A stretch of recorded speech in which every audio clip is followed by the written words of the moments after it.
Well, good evening, fiends. Welcome to another episode of Sinister Parlor Podcast. I'm Zombie Barbie with my always awesome and amazing and incredible and sometimes cunty co-host, the one and only Bud Vino.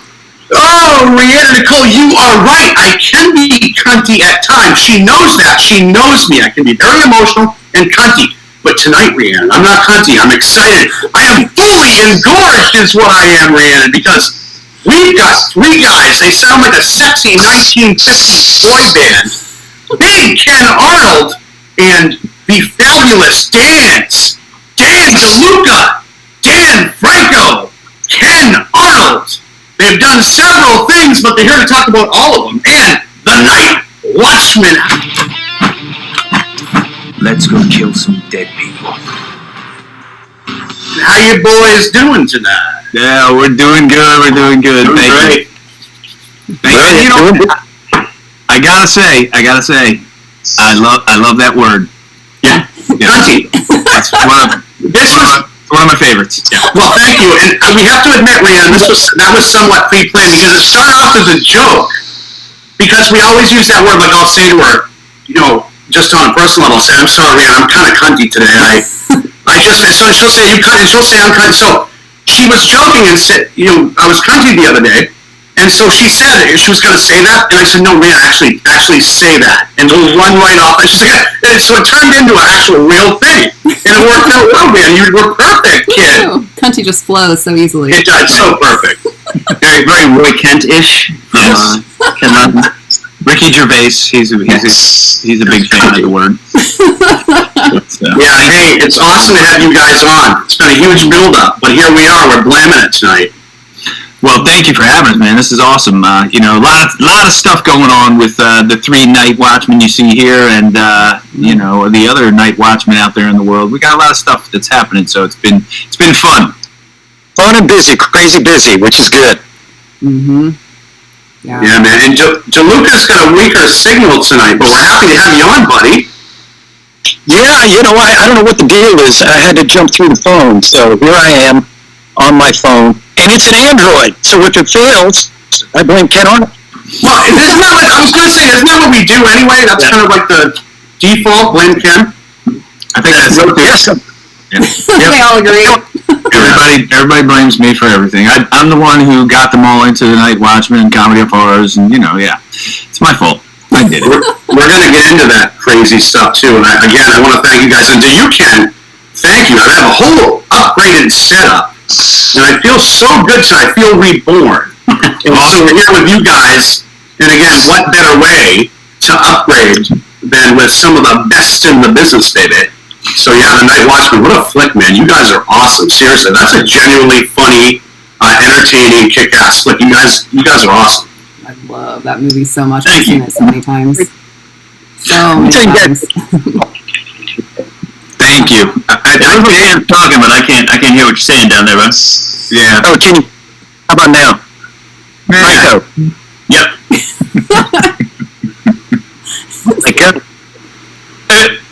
Anyway, chat among yourselves. We'll just pretend he's talking in Italian, and we can't understand him anytime he does that anyway. Like his character in The Night Watchmen, we couldn't understand a word he said. Right. So, no, it's one of those things. Like anytime there's a lot of movies that get made in the independent world, and they don't necessarily go anywhere, and nothing really comes of them. Other than if they have a festival run, they end up online somewhere. And The Night Watchmen is just that thing that that you always hope for going into a project. It jumps out, it gets distribution, it ends up on Hulu and Paramount Plus and all these things, and people actually have seen it. And it's great when that happens just on its own, but then when you get to go through it with all your friends and the whole process, I mean, we knew we had something pretty great when we were filming it, and just the journey has kind of gone on has been just awesome, and all the festivals and all the travel with these guys has been a blast. Yeah, he's talking. Franko, I'm glad that you believed we had something there. Ken and I had already packed our bags. We had tickets to Puerto Rico, just in case. we were very fortunate. We were on in theaters in Malaysia. I mean, we had a theatrical run in Malaysia, so it was kind of cool. We didn't get a chance to get over there and sit in a theater with the audience people, audience members, and just check it out. But in certain markets, we even had a theatrical run, which is pretty cool for a small independent film from Maryland. Mm-hmm. So, well, I gotta say, guys, you can tell that you're tight. You actually had awesome chemistry. That was one thing that jumped out. It was like you guys knew each other. It was pretty awesome. You guys are genuinely funny, and there's a lot of things that you can't teach, and that's one of them. Your natural, just comedic timing, and that sort of, your dry humor in it, and the subtleties in it too, and some that aren't so subtle. You guys definitely nailed it, and it's grown up quite the following. Like you said, I know it's on Paramount Plus. I saw it there. Hulu still has it, and they both still have it, and it's after Halloween now, and I'm sure they will. So yeah, it's definitely picking up even more steam. It's one of those movies that's just getting even stronger, seemingly. But I have to say I'm a little disappointed. Ken and I originally penned this as a drama, hoping for some Oscar buzz. Laughing through it, we effed up somewhere. Well, I can see that through the comedy. If you had dulled that down, I think you were there. I think you were there. The next time you should be a little more monotone all the way through it, and a little more crying. There was some crying, but I think if you can, get your drop down and really nail it that way, I think you guys got the awards wrapped up. Yeah, those were real tears. I'm gonna have to say, because we were sitting in that blood for a good month. Yeah, and as we were closing in on that last week, we were just like, we can't take this anymore because it was getting cold and it was sticky, and we were sticking together. Ask Dan Franko. Ask Dan Franko. He was stuck to my back. Yeah, I got stuck on him when I jump on his back as the vampire. The blood on my shirt and the blood on his back just kind of congealed, and we were waiting for and they had to peel me off of him. So, and we're close. That's big. Well, offset, he was always, we had to peel Franco off of the end. Yeah, in general. Yeah. And I think it's kind of a love-hate thing with us, really, because some days I love these guys, and other days, I hate them. Just the way it goes. The days you're feeling kind of cunty? Yes. Right. I feel very cunty days. Right. Oh, shit. I was going to ask Franco, when you had to dance, is that something you had to go over, constantly, or was that just, one shot and that's what you That was so good. It was several shots, thanks to these guys, and I will say that the twerk, I got to make most of it up, but the twerk was written into the script, and it was specific. So our stunt crew, Gary Peebles, who played Blimpo, and who has since gone on into the Avengers. He's Drax's stunt double, and he's just a great stunt actor. And Dan Carter, another stunt member of stunt crew, who's also gone on to a bunch of great stuff. Just won an award for Extraction on Netflix. They were my twerking coaches. They kind of got down and really kind of walked me through the pelvic part of the twerk. Because it's apparently there are specific things that have to happen for it to qualify as a twerk. So, He's fine. Prove it, monkey. What do you want me to make him do? Dance? Make him dance. I was kidding. I don't know what that's going to prove anyway. Make him fucking dance or I shoot. Barney, could you do a dance for us? What? Bust a move, or Rajiv is gonna bust a cap in that ass.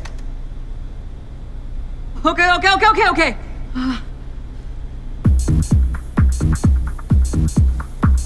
The fuck? Oh. No. What is wrong with you? It's a sexy dance. That's all I can think of. Oh, no. Sexy dance. Do like the Dougie or the electric slide. Oh, no.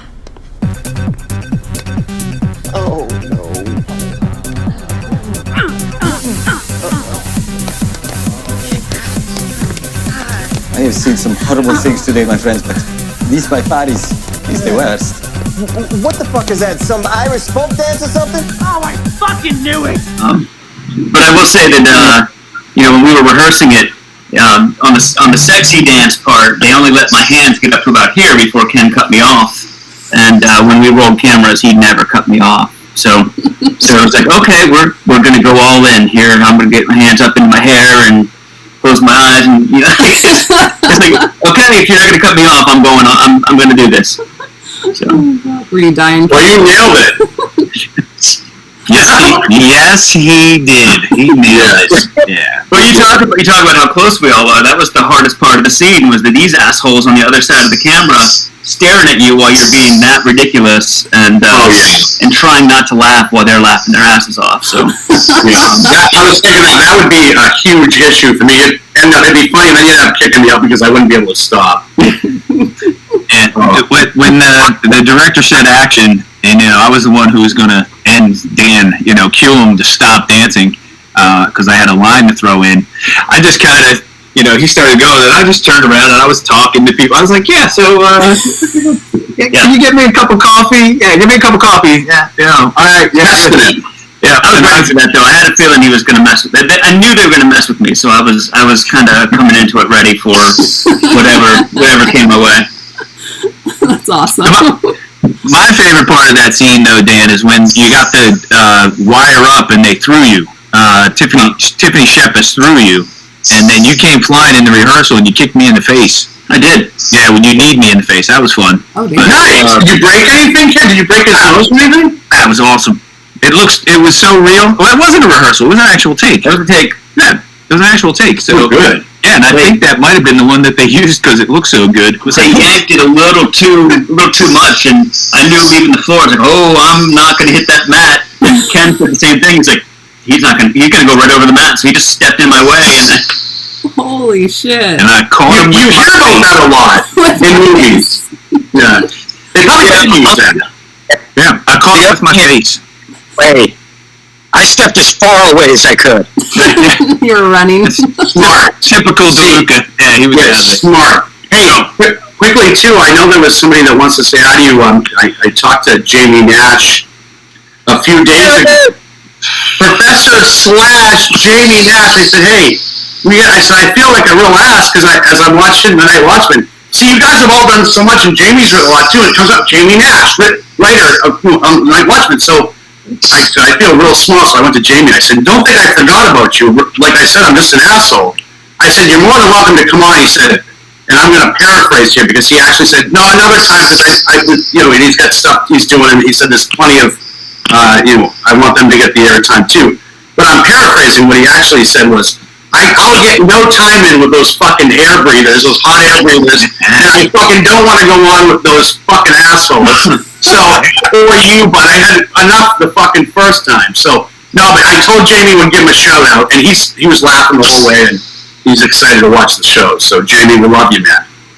Yeah, I spent an hour on a Zoom with him today, so I had enough of Jaimie anyway. Oh, you did? Oh, nice. I've had enough of Jaimie Nash. He actually directed a segment of the next movie, the Comedy of Horse. Yep. Oh, cool. Nice. Man. He's a super nice guy, really talented, but really nice guy, too, down to earth, just real humble dude. Yeah. Yeah, he's one of those guys that he's going to be a serial killer.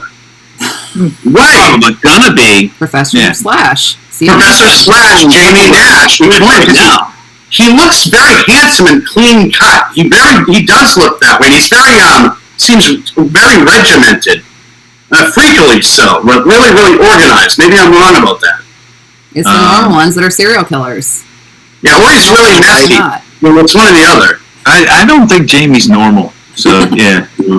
Something wrong. Listen to us, we're talking about normalcy. Yes. No, something's wrong with him. He gets cunty a lot. He's not normal. No, actually, Jaimie doesn't get cunty, and that's the good thing about him. No, he seems very calming. He is. He's great. He's so creative, and he's funny, and he's quick-witted. I mean, he's an amazing guy. I enjoy working with him. We're getting ready to do some stuff for his book, Save the Cat, Writes for TV, and we're getting ready to shoot a video for that, and that's why we're on the Zoom today. So, folks out there, if you're into screenwriting or writing for TV, look up Jaimie's new book, man, Save the Cat, and it's a cool, awesome way to learn how to write and outline and storyboard a TV series. And his podcast. He's got a podcast with a couple other writers. I think it's Writers Blockbuster or something like that. Mm-hmm. Yeah, that's awesome. Thanks for mentioning both of those. We'll share Jamie's podcast on our show page too, and it's awesome. And for the folks out there to add to that, if you want to go check out what Jamie's done, you can go ahead and check him out. Rihanna, what is it again? Because I always screw it up. IBDMB. My dog is hacking. IMDb. So go check him out there. Yeah, Rihanna always has to go to that and check it out. The dog. Wow, the dog is really hacking, huh? Yeah. Really? She's I thought it was Rihanna at first. I was trying to cover. I was trying to read it. I'm like, shit. Rihanna had a chicken bone stuck in there. Speaking of hacking, Mr. DeLuca, there's a scene in our comedy of horrors that if you guys get the opportunity to watch that soon, and maybe we'll send you a link. You guys, I'll shoot you over the screener link so you can check it out. Yeah. But there's a scene in there where two of your favorite sheriffs and deputies in the town, I think they wind up hacking. So, nice. Thought it'd be worse. Yeah, me too. Hey, you think that pizza's still good? I mean, you mind if I... It's evidence. I don't think it's a good idea. Maybe it'll help us determine time of death. That's a good point.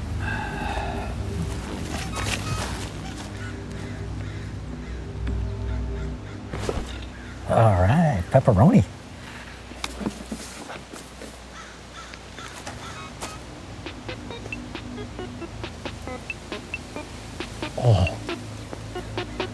Oh my God.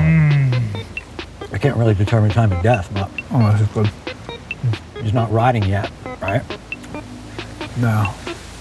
Oh, I'd say 4 hours.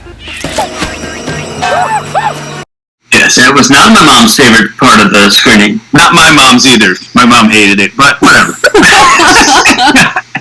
Aww.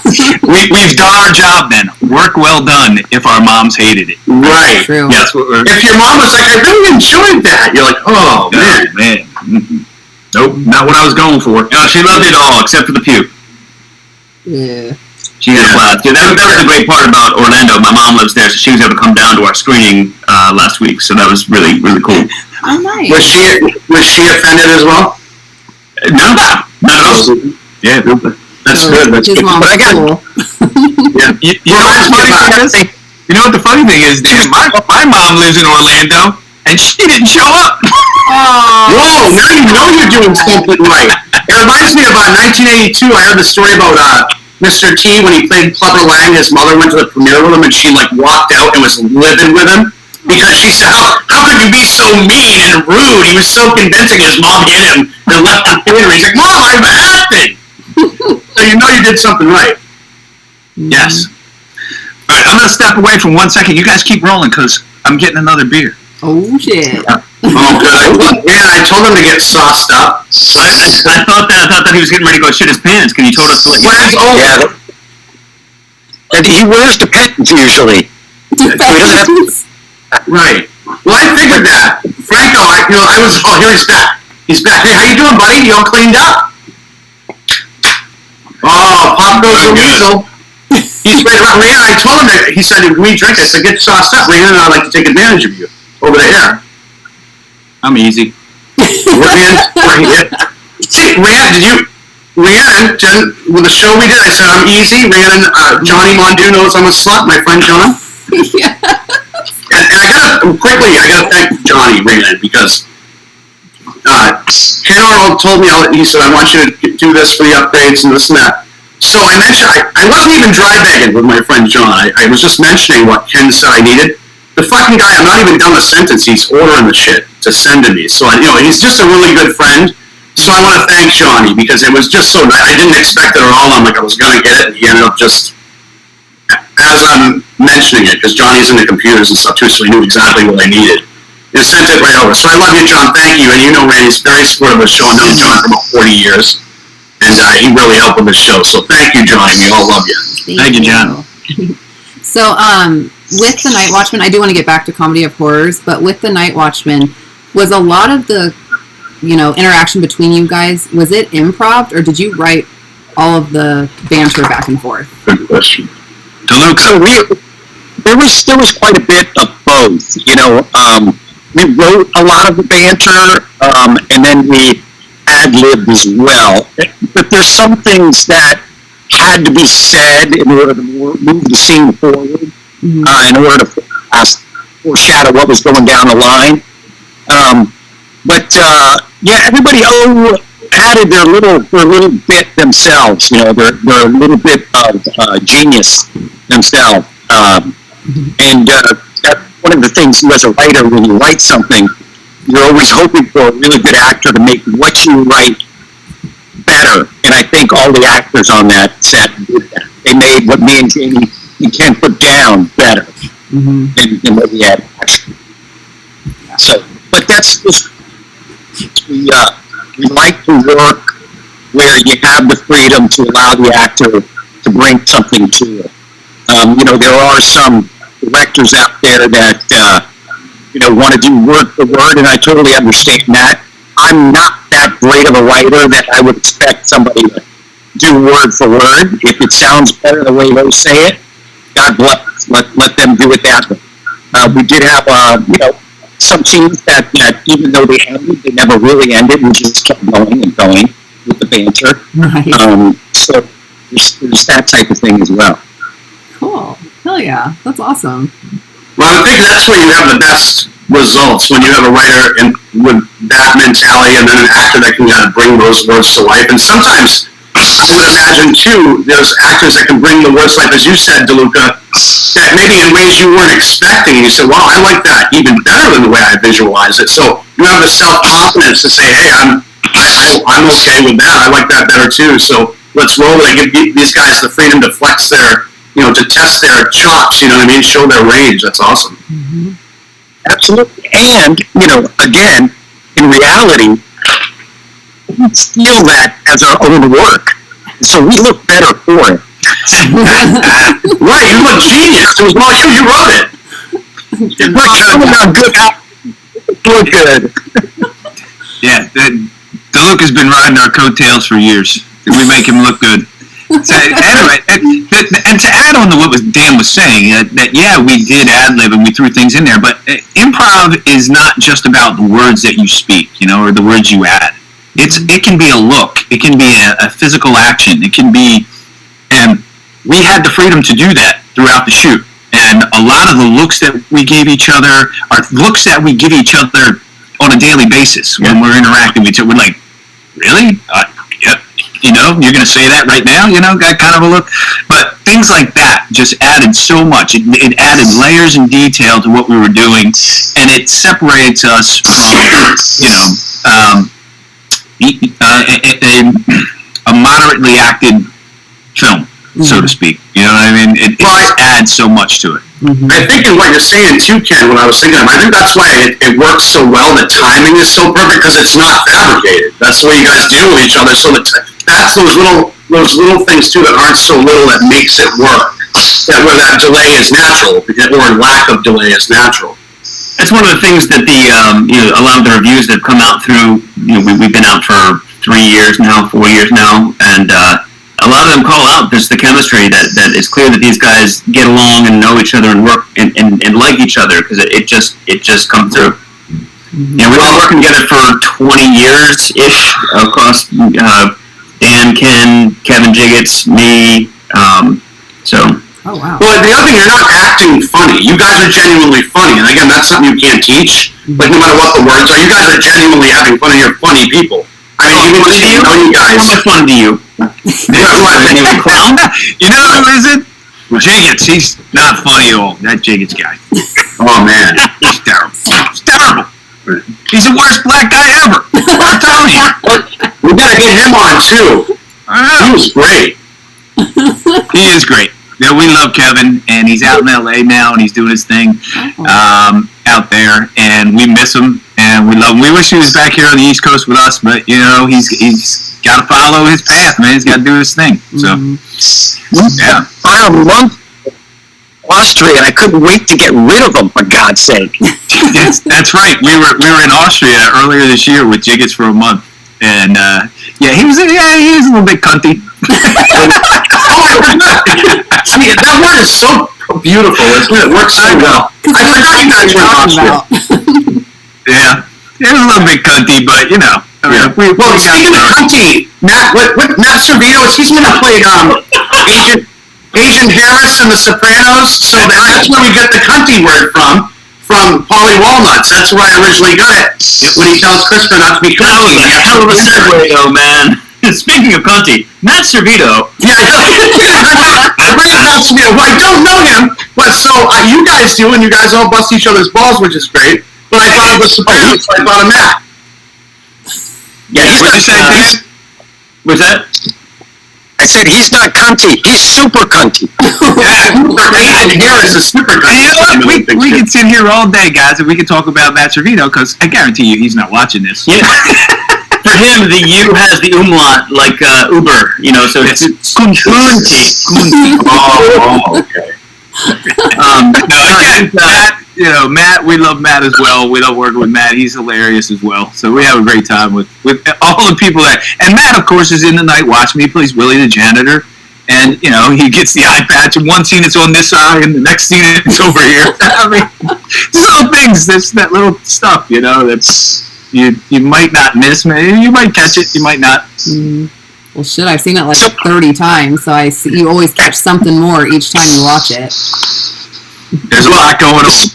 I gotta that because Leanne, the only mistake she made, that she was really not feeling well one day. She was, I knew I shouldn't have watched The Night Watchmen again at 3 a.m., but I was really wanted to, and I started watching at 3 o'clock, and it was like 7 a.m. when we were talking. I'm like, well, no wonder you're tired. Yeah, but she couldn't help herself.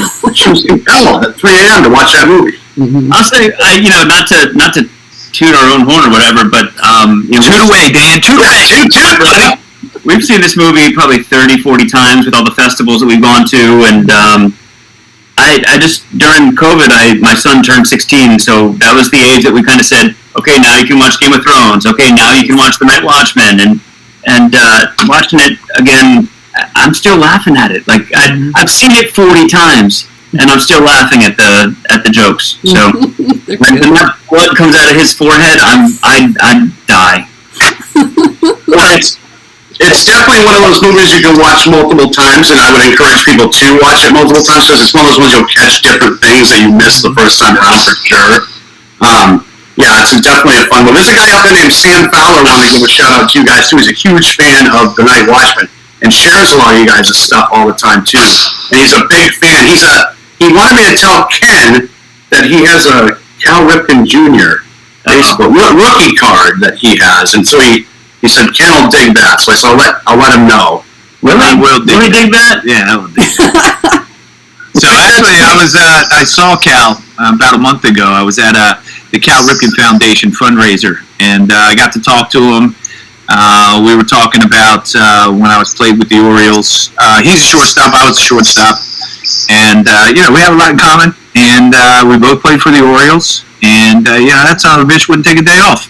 Yeah. For those of you who aren't familiar, when you're a shortstop in the Orioles organization behind a guy who plays 3,000 straight games, you're probably not getting the call up. You're not getting moved up anytime soon. I was thinking that's a tough one, but yeah, for the very few out there that might not know, Ken was a pro ball player, obviously. I didn't know that. That's awesome. Yeah, and look, guys, if I had hit 30 home runs a year and drove in 100 runs, and we wouldn't be talking about horror movies right now. We'd be talking about my Hall of Fame baseball career. And, so I loved playing baseball, and, I always tell everybody I miss it every day, and it just wasn't in the cards for me to get to that level, to get to the highest level. I played it for 9 years professionally, but I never made it to the major leagues. And, I loved it. I met a lot of great people, saw a lot of great places, but it propelled me into the career I have now.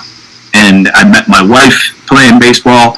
I got 5 beautiful kids, and I live in Annapolis, Maryland now, and it's all because I played professional baseball. And I have the career I have because my wife allows me to do it. I don't know too many people out there who would allow their husband to chase 2 dreams like that.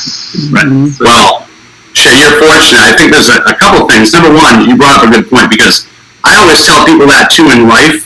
no matter what you think there might be a quote-unquote disappointment, where it could turn out to be a blessing, you'll find out later. Because the same way, certain things that were maybe traumatic, I know things that happened in my life, I would have never met my wife if some really bad things hadn't happened, where I was like, wow, I wish this never happened. And literally later I was thanking God that it happened. So we're all put on this path, and it's all for a reason. And you are blessed, Ken, because you're a fucking nut. So your wife is a saint, because, yeah, like, to put up with you. And again, because, see, my wife we've been together about 16 years almost, and I'm so normal that it's, that I'm so monotone and not nutty like you are, right, Rhiannon, that it's easy for her. She's like, well, So normal. But wait, and I'm under the firm belief that it's our wives that are the nutty ones. What say you guys? Well, yeah. They know well on it. Yeah. No goddamns are you, no. Everybody's silent. I gotta say, mute that, I think even though Ken looks back on what happened as maybe, it turned out well for him, I think his life is miserable having to hang out with me and Franko all the time. Probably the True. He met me, and I won't stop buying you guys every day. Yeah, I could be hanging out with people like Ken Griffey Jr. and Derek Jeter, but no, I'm hanging out with Dan DeLuca and Dan Franko. Stephanie Savino. Oh, you're surrounded by Dan. We're his Italian posse. It's true. I like hanging out with Italians. They smell like olive oil and garlic. See, that's why we were drawn to each other. See? Italian. Hey, guys, what else? Franko, what else you got going on, man? And again, we can talk all night about the Night Watchmen. What else you guys got going on? Well, like I said, we had the Comedy of Horrors that's kind of just starting out on its festival run. We debuted up in Jersey at the Garden State Film Festival, won the best horror feature there. And then we were just down last weekend in Orlando for the Freak Show Film Festival. And I'm going to try to get this in here. Show me a t-shirt again, Ken. That's a Rarity Award. Hell yeah. Quirky-ass clown that looks like Yoda. Yoda clown. And apparently the guy that won Best Actor at that festival, they pulled him aside. They thought he was drug muling with this thing. So the Orlando at the airport not love. That's awesome. So yeah, Braden got pulled out of security.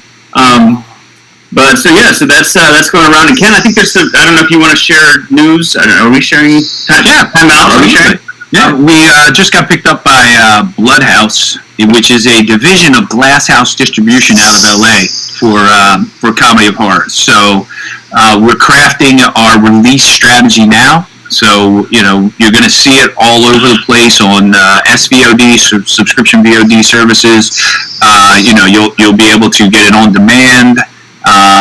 We're not 100% sure about a theatrical. We may do a limited run in some independent theaters, which would be fun because we saw it in a theater in Orlando, and it looked amazing and just sounded so great. We put all that work in.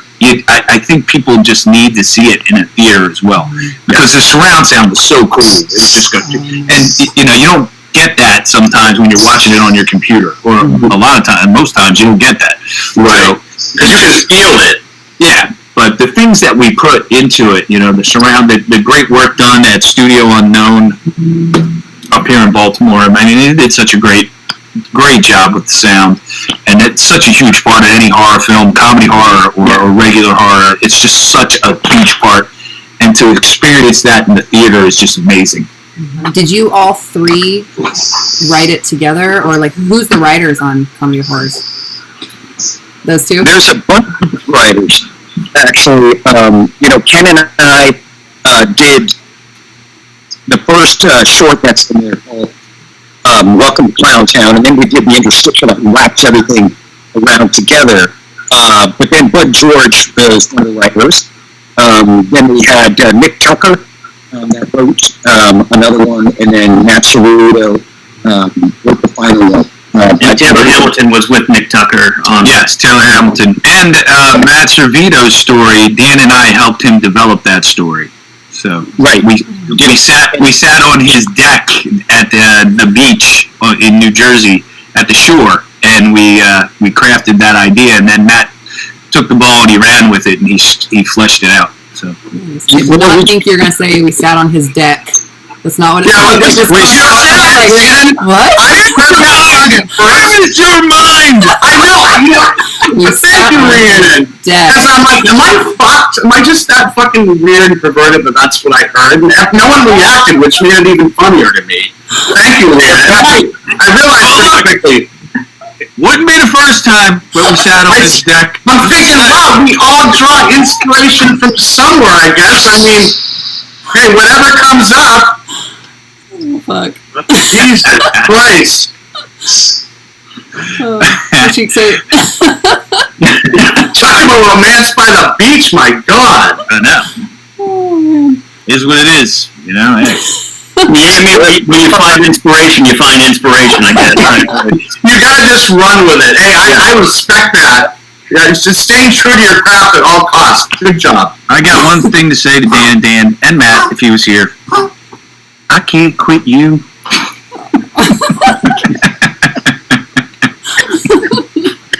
I can't quit you. Just saying.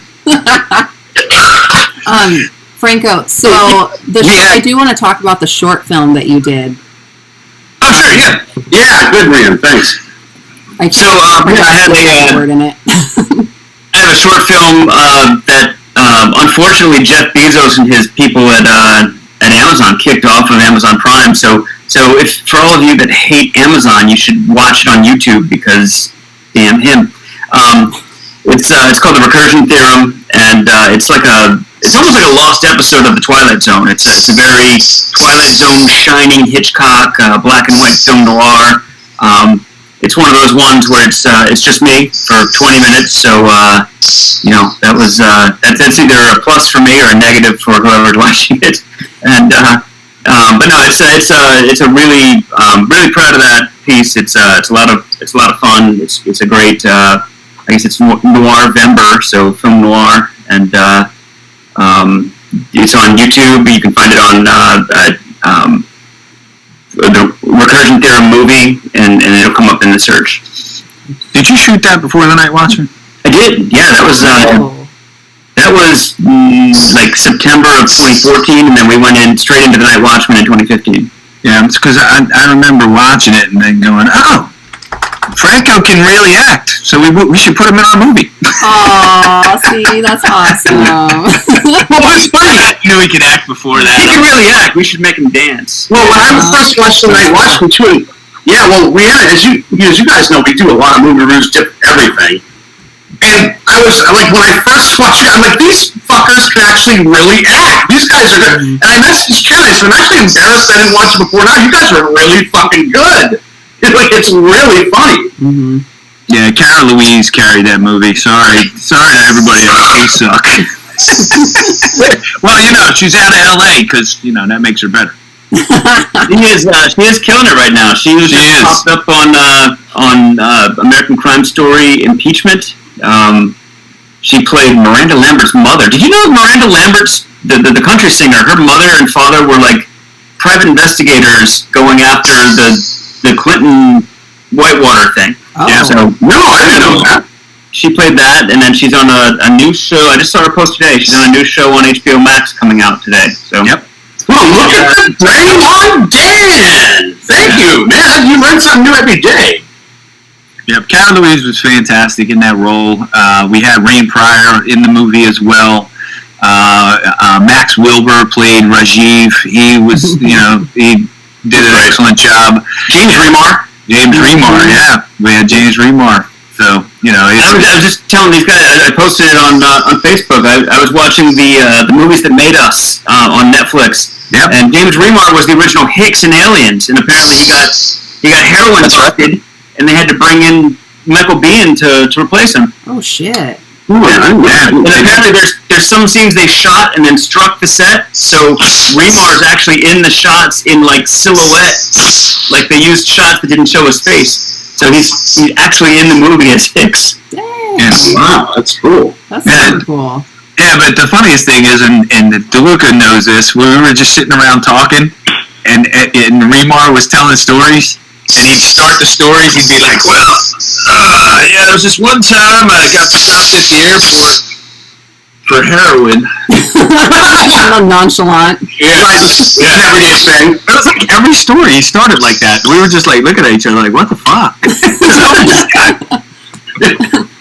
So, that's awesome. But he was great to work with. I mean, he did an excellent job. He broke his foot on the way from California. He dropped his, you got to take your laptop out of the bag through security. He took his laptop out, it slipped out of his hand, landed on his foot, and broke his foot. Oh, I did not actually enjoy working with him. So, well, that's true. No. But I think that's because DeLuca made that happen. So, yeah. So there's a little call out of him. So Great time. I don't know if you ever caught it. There's a little flash to security footage of him rubbing his junk up against the back of my head. Yeah. Sleeping my desk. Yeah. It's like, okay, great. This is a fantastic act. He didn't have his freaking berries out though, so he couldn't do anything, right? Right. Now, originally, he didn't want to do it. James Remar didn't want to do it. Really? And then there was a closed-door meeting, and then the next thing you know, James Remar was rubbing his junk on Dan's head. He left a little room for Jesus. It was like a high school dance, Yeah, it was hilarious. It was fun. It was fun, right? I mean, here's how I explain the Night Watchmen, the whole shoot, to people when they ask me about it. They say, what was it like? I said, well, it was amazing because I got to work with my friends, right? People that I've been wanting to make a movie with for years, Jiggets and DeLuca and Franko, and I got to work with these people and we got to make an incredible film. But it was so stressful because now we're playing with the big boys. Now we are using other people's money to make a film, and we want it to make money so we can make money for these folks and be responsible and do the right thing. So, and a lot of things just were very stressful during that time, but we got through it. And I just saw a picture of myself recently from the party, the rap party. I looked like hell. I looked like I had been through a war. My face was just, oh my God. It looked like I aged 5 years in a month. Ken looked like spanked ass, but he's looking great now. Look at how he's healed up and he's regressed in age. In maturity. No. Just like me. I haven't regressed in age. That was mainly because we made you sing Free Fallin' at the rap party. We had karaoke. Yes, we did. We sang Secret Agent Man. That was awesome. That was fun. You guys are a hell of a lot of fun. And I like you all, even though Ken, all you guys, one of you guys, I think it was DeLuca, one of you had to rearrange your sock drawer. But you decided to come on instead. And Ken was going to wash his car when he found out I was a Boston Bruins fan. There's a lot of people that were going to not do the show today, so thank you guys for being big sports and coming on. And oh damn! See, look at he dead. I knew that was coming out. You're gonna let him do that to your show? But see, the thing is, so I don't understand. I'm gonna let him do it because it's been so long since the Flyers have actually hoisted Lord Stanley. Yeah, shoot your face. Who did we beat? This is all he has right now. Who did we beat? Answer the question. I can't hear you over that ugly fucking thing over your face. Answer the question. What is that? Is that a big fish? It looks like a fish with a giant eye in the mouth. What is that?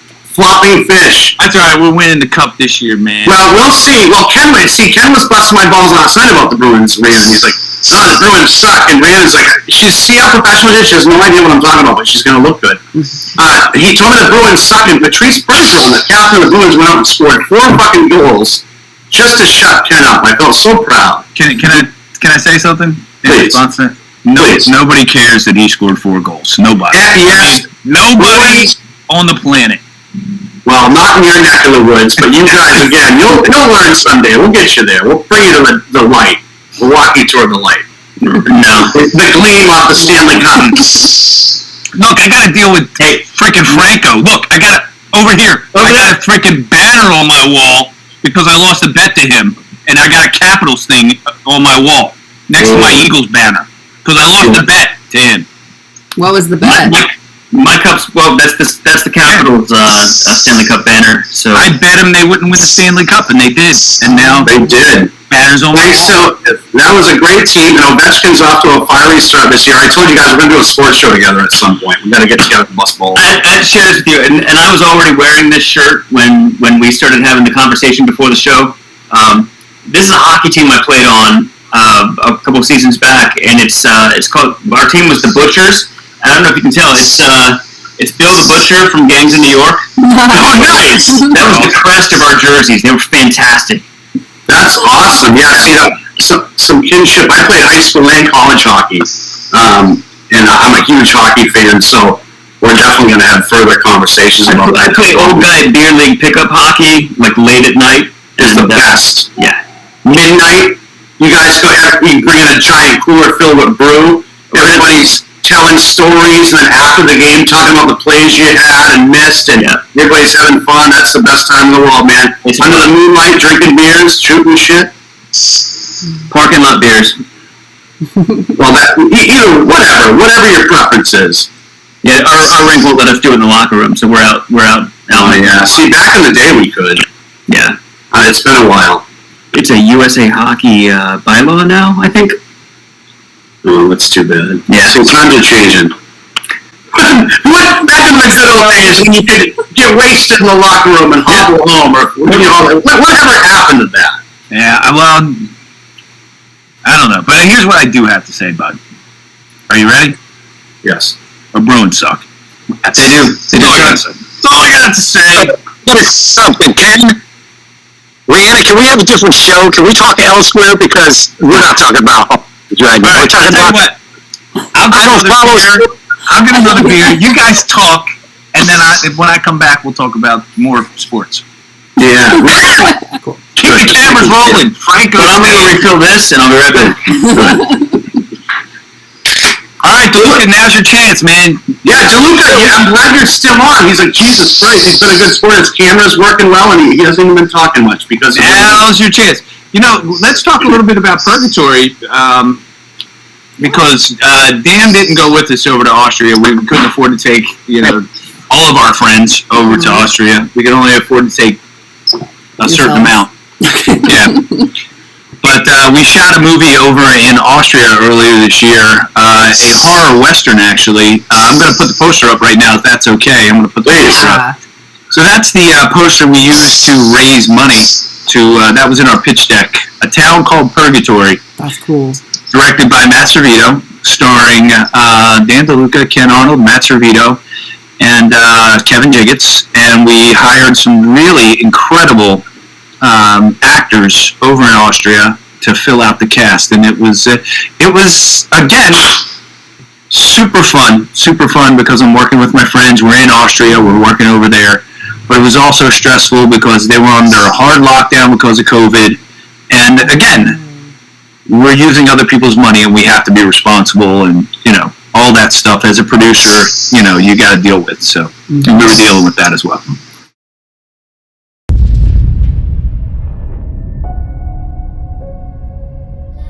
You see that? Bit chilly not to have a fire burning somewhere. No smoke, nothing.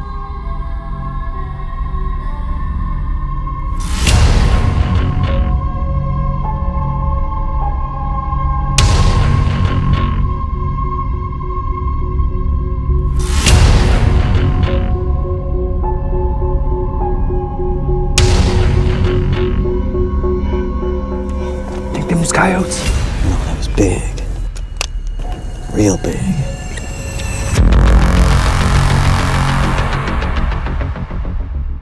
Are you saying the Indians did this? Not Indians.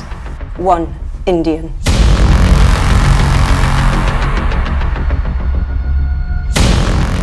What's a man in a cloth doing locked up in here? Piles of dead, bodies without number. People stumbling over the corpses, all because of the wanton lust of a prostitute.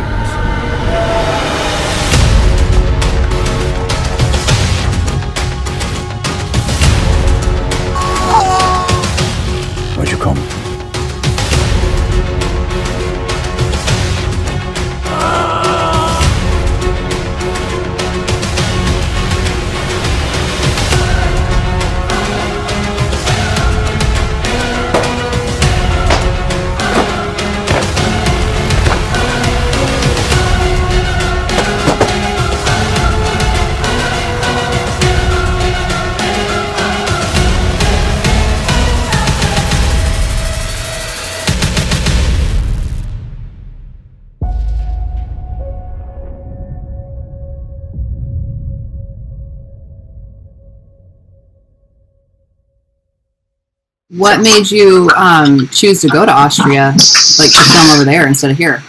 Well, we met a producer, Frederick Fussel, and he's an Austrian producer, and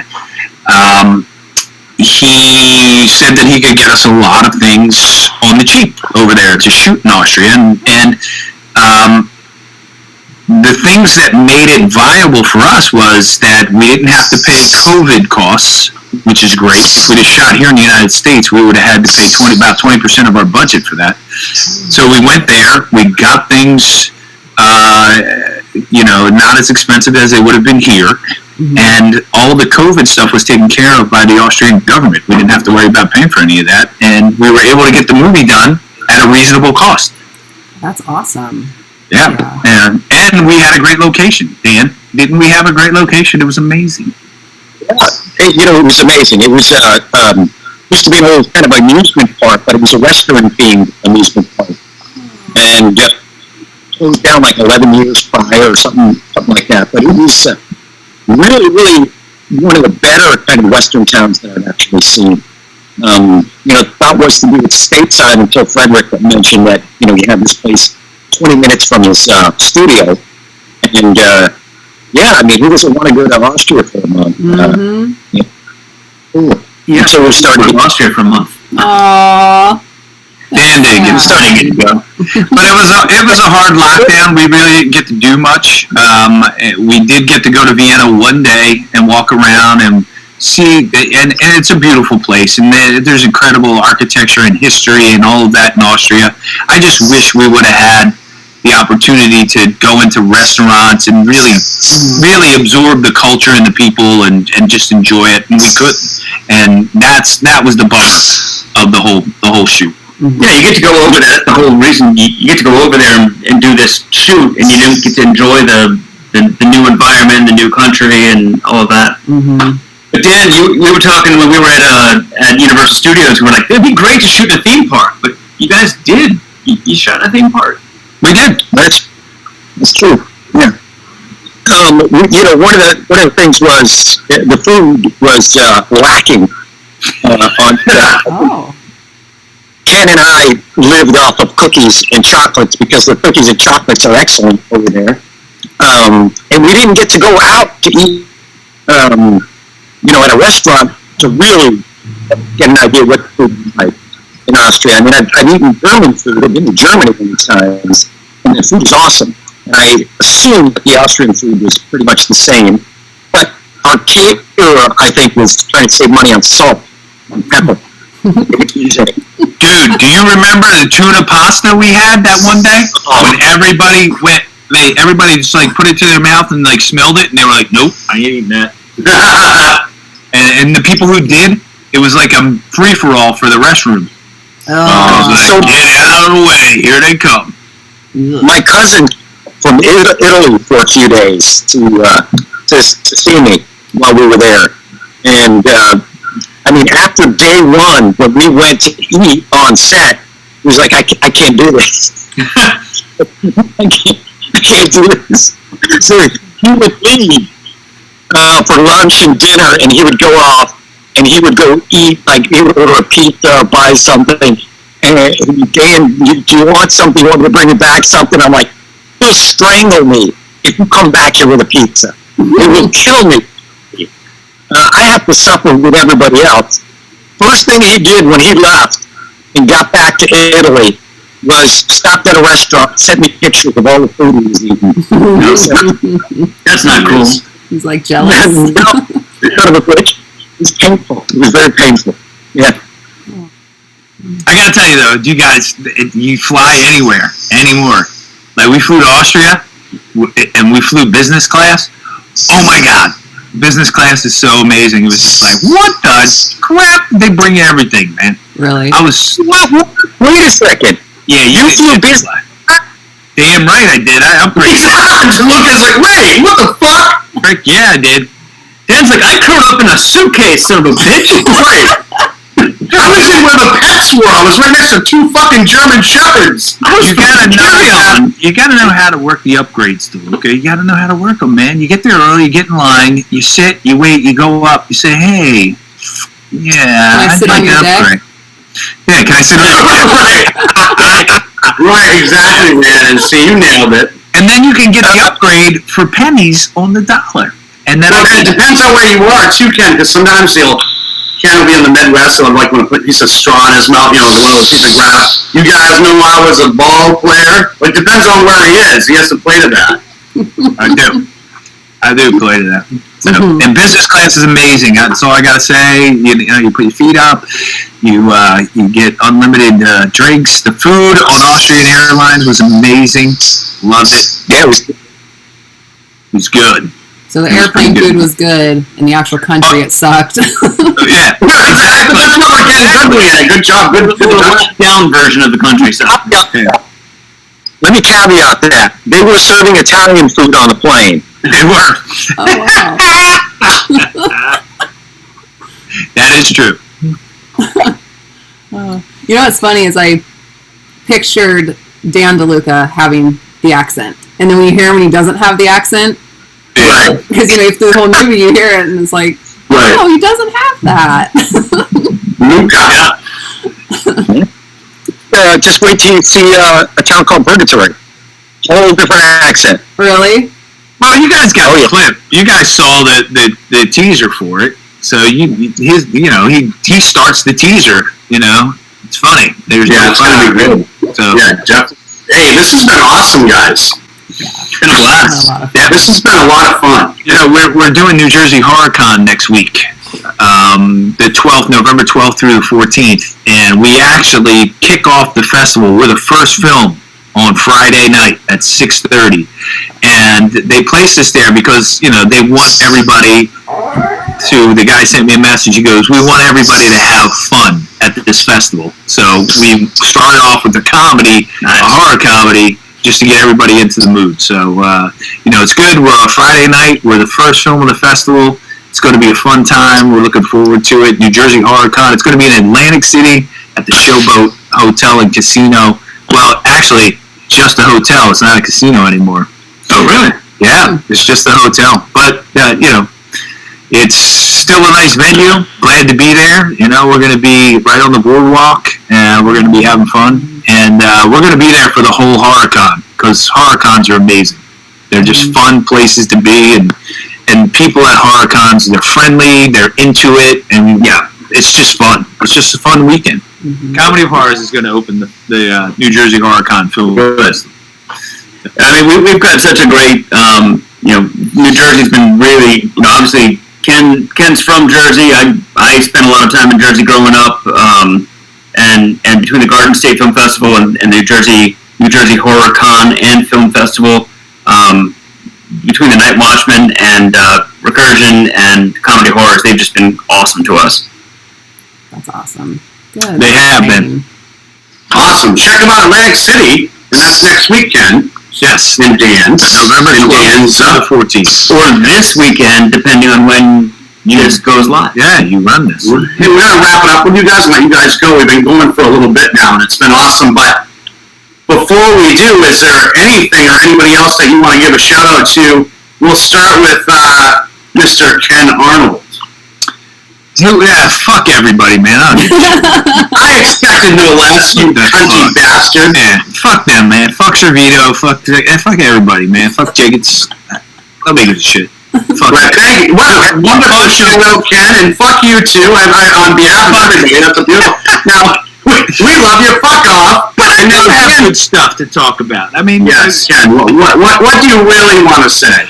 What I really want to say is, we've done 3 feature films now, and everybody has been fantastic, cast and crew. I got to tell you, when I work with my friends, it's the best time, and I enjoy it so much. And working with Dan and Kevin and Matt, everybody, it's been an honor and a pleasure.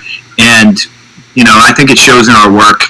And I just want to thank you guys for having us on, so we can talk about it and we can keep putting it out there and promoting these things, because it's been such a great ride, and we're going to continue this ride into the future. But I just want to thank everybody, and fans out there who watch the film. Thank you so much for tuning in and watching and renting the film. And that's it, man. Just thank you. Thank you very much. I appreciate everybody, and I wouldn't be here otherwise, without the support. So, thank you. Awesome. You wouldn't be there in your basement without the support? Exactly. Oh, what a ball buster. That was a sentimental, Franko, that was a sentimental moment. Why doesn't do that to him? That's what we do. You bastard. I know, that's why I get along with you guys so well. That's right. Bitch. I should be here drinking in my basement. Happened the rapper, Dan Franko. Before we get to DeLuca, the man, Dan Franko, what about you? What say you to end things? First of all, I want to thank my wife for putting up with me traveling to Florida last weekend and New Jersey next weekend, and all the bullshit that goes into being an actor that she puts up with. Needy bullshit, by the way.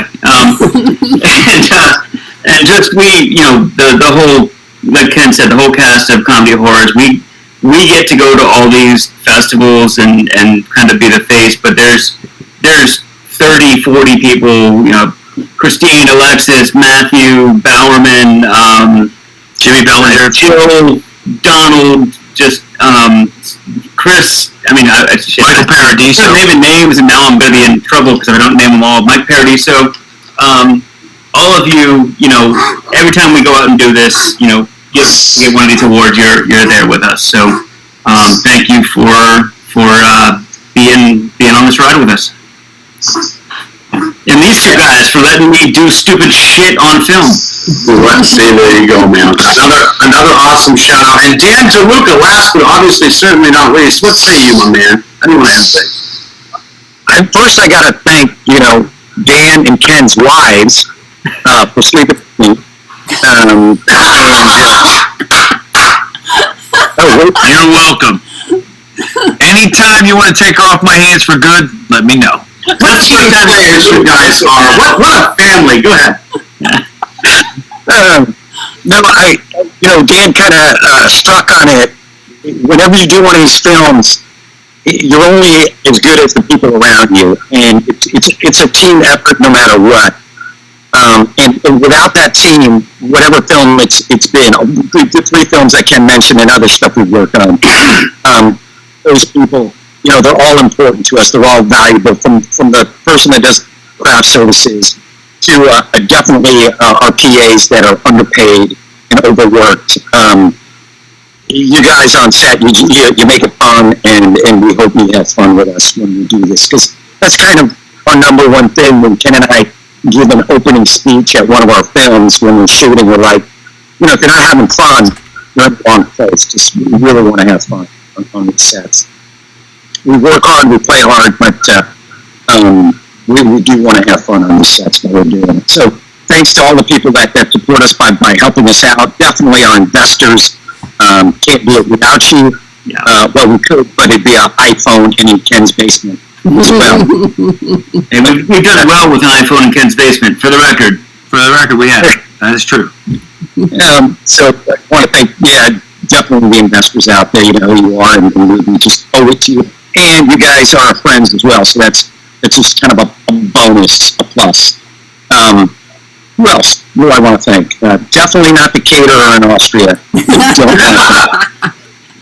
The tuna pasta. You lost me at tuna pasta. That was terrible. Yeah, me too. I'm no longer salty that I wasn't over there. Salty. Who eats tuna in Austria? Okay, first of all, even in the United States, I don't eat any kind of seafood once I leave the water area. When I go to the Midwest, I don't eat seafood because it's never fresh. It can't be. So no, thank you. Right? Yeah, I'm not eating seafood in the Midwest. No, thanks. Let me finish what I was going to say. Thanks, Ken. I'm sorry. Can I just talk about what DeLuca said? This is what DeLuca said, right? Essentially, when you work with us, don't be a cunt. There you go. No, I think the most important thing is the people that watch our stuff and get it. They get that we're having fun. They get we're doing this to entertain you, and entertain ourselves as well in any way that's legal for the time being. So, yeah, thanks, everybody. And approach us if you see us. Come up to us. We're nice people. Talk to us if you're interested in what we've done. Ken will probably have his hands all over you, but other than that, Franco, your wallet. But hey, thank you. Yeah, and if you approach us, hand us a $20 bill. We got to pay these investors back. There you go. Well, you guys. Yeah, and thank you guys for having us on, man. Thank you so much. Yeah, this has been great. Too. This has been so much fun.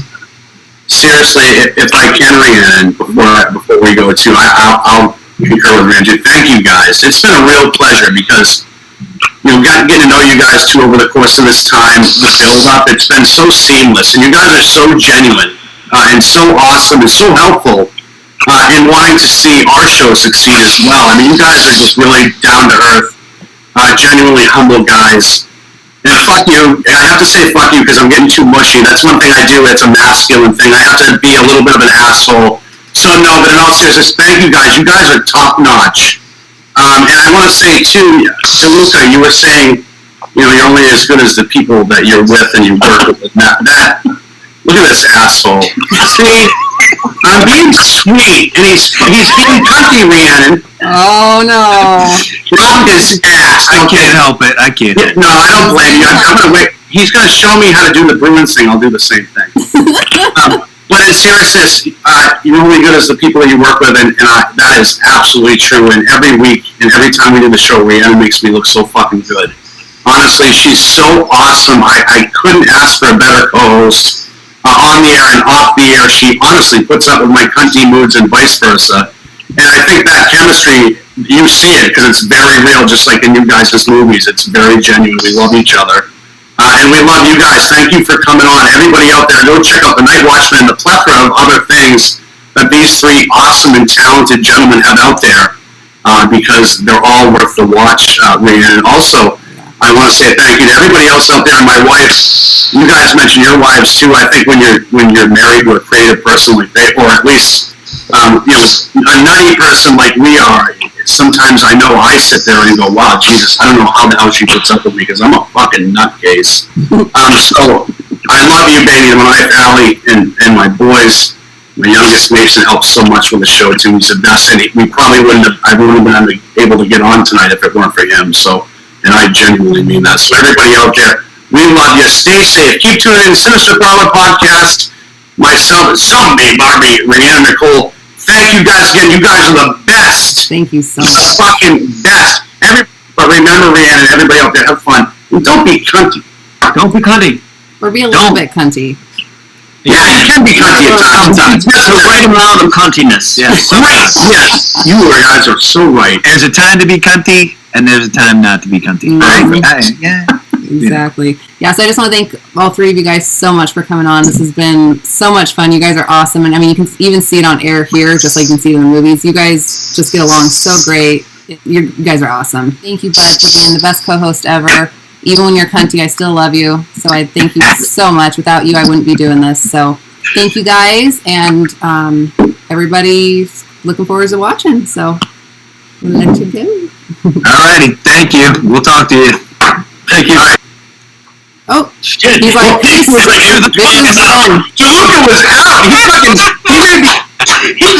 He's like, dude, come out. DeLuca made the George Costanza exit. All right, I'm out. Hit him on a high note. He's gonna go. Oh shit. What the fuck? DeLuca's like, fuck you, you fucks. He's gonna go eat Italian food. I want to take a nap. Incredibly super thin I've ever even heard of. The lawyer's name is Bialystock. B-L-E Stock. In the email, you called him Balls and Cock. You addressed it, Dear Mr. Cock. Okay, it'll be okay, Mom. Don't cry, it'll be all right.